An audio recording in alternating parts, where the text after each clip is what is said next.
বলছি দাদা, আজকে জেলা পুলিশের উদ্যোগে আর কালিয়াগঞ্জ সহযোগিতায় এটা ফুটবল খেলার আয়োজন করা হয়েছে, কি বলবেন?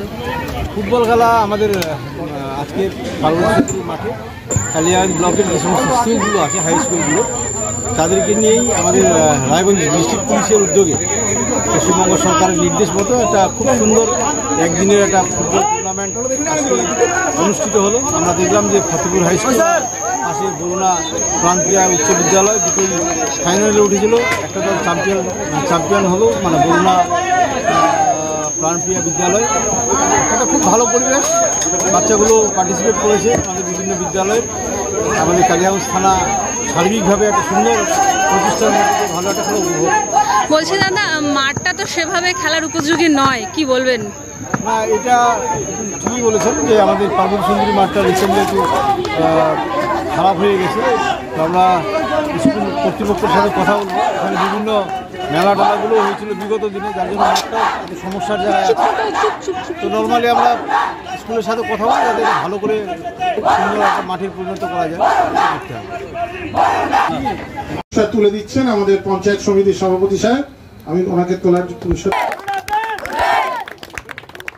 বেস্ট গোলকিপার হয়েছেন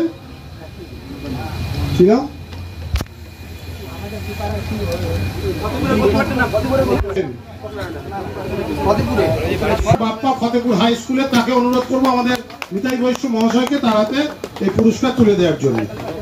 সামনে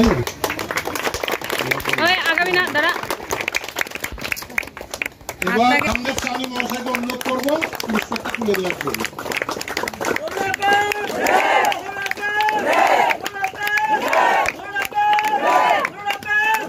ম্যান অফ দ্য টুর্নামেন্ট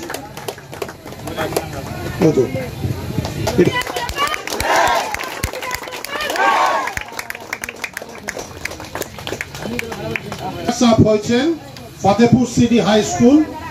আজকে আমাদের যে অতিথিরা আছেন, আমাদের পঞ্চায়েত সমিতির সভাপতি সাহেব, আমাদের জেলা পরিষদের কর্মাধ্যক্ষ এবং জেলা পরিষদের মেম্বার, তাদের সকলকে অনুরোধ করব এদের হাতে এই পুরস্কারটা তুলে দেওয়ার জন্য। একসাথে সবাই মিলে দাঁড়ানোর জন্য। একদিকে দাঁড়া তোরা হচ্ছে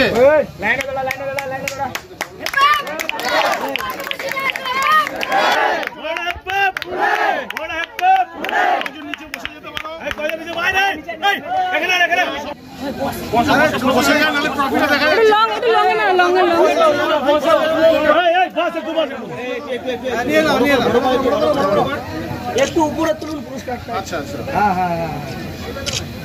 নিয়ে কি বলবেন? আজকে সবার আগে আমি পুলিশের যে আজকে স্কুল লেভেল যে ফুটবল খেলা, আমি আইসি সাহেবকে ধন্যবাদ জানাই। উনি এত সুন্দর একটা পরিকল্পনা করে হাই স্কুলেদের দিয়ে যে একটা খেলা আমরা সাধারণত গার্জিয়ানরা কি বাচ্চাদের কিন্তু পড়াশোনার প্রতি বেশি মনোগ্রহ করি, কিন্তু পড়াশোনা করে যেরকম প্রতিষ্ঠিত হওয়া যায়, খেলাধুলা করেও কিন্তু একটা প্রতিষ্ঠিত হওয়া যায়। যাই হোক, আজকে আমাদের এখানে 8 টিমের খেলা হলো। তার মধ্যে আমাদের বরুণা প্রাণপ্রিয় হাই স্কুল চ্যাম্পিয়ন হয়েছে, Fatehpur city high school runners হয়েছে। এই খেলোয়াড়দের আমি বলবো যে আগামীতে তারা ভালো একটা প্ল্যাটফর্ম পাবে, ভালো জায়গা তৈরি করবে। তাদের নাম দিয়ে যেন বরুণা হাই স্কুল চিনে, তাদের নাম দিয়ে যেন ফতেপুর সিটি হাই স্কুল চিনে। যাই হোক, এদের আরও ভালো জায়গায় খেলুক, এরকম আমি আইসি সাহেবকেও ধন্যবাদ করবো। এরকম খেলা আরও যেন আগামীতে করে। যাই হোক, সবাই ভালো থাকবে, সুস্থ থাকবে, এই মনে করি। বলছি দাদা, আজকে আপনার স্কুল জয় জিতলো, কি বলবেন?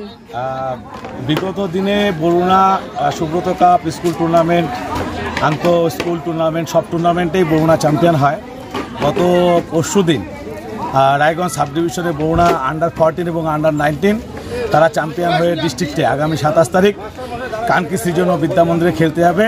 তার আগে আমরা এটাকে প্র্যাকটিস ম্যাচ হিসেবে ধরেছিলাম, এবং আমরা যখনই খেলার মাঠে নামি আমাদের একটাই লক্ষ্য থাকে যে বরুণা টিম চ্যাম্পিয়ন হবে, এবং বরুণা সবসময় চ্যাম্পিয়ন হওয়ার জন্যই ক্রীড়াক্ষেত্রে অবতীর্ণ হয়।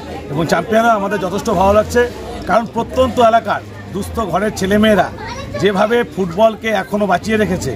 বর্তমান সময়ে শহরের বুকে খেলাটা প্রায় উঠেই গেছে মোবাইলের জন্য, কিন্তু গ্রামেগঞ্জে বরুণার মতো জায়গায় সেই অজপাড়াগা মাত্র 25 বছরের একটা স্কুল, যে স্কুল কালিয়াগঞ্জের বুকে খেলায় শুধু না সব দিক দিয়ে একটা নাম উজ্জ্বল করেছে। এবং আমাদের বিদ্যালয় থেকে খেলাধুলার জন্য এই যে কালিয়াগঞ্জ পিএস, সেই কালিয়াগঞ্জ পিএস যে খেলাটা পরিচালনা করছে, সেই কালিয়াগঞ্জের পিএসের অন্তর্গত খেলাধুলা করেই আমাদের স্কুলে প্রচুর স্টুডেন্ট এখানে সেবিক হিসাবে চাকরিতে আছে। আমরা আগামীতেও এই সাফল্য ধরে রাখবো এবং তারা যে সমস্ত খেলোয়াড় আজকে এই খেলায় অংশগ্রহণ করলো তারা পরবর্তী জীবনে সাফল্য পাবে এবং দেশের সুরক্ষায় আমাদের স্টুডেন্টরা দেশের সেনাবাহিনীতে যেরকম আছে, বিএসএফে আছে, পুলিশে আছে, ক্যালকাটা পুলিশে আছে, আসাম পুলিশে আছে, আগামীতেও তাদের সাফল্য আমরা কামনা করব। এটাই।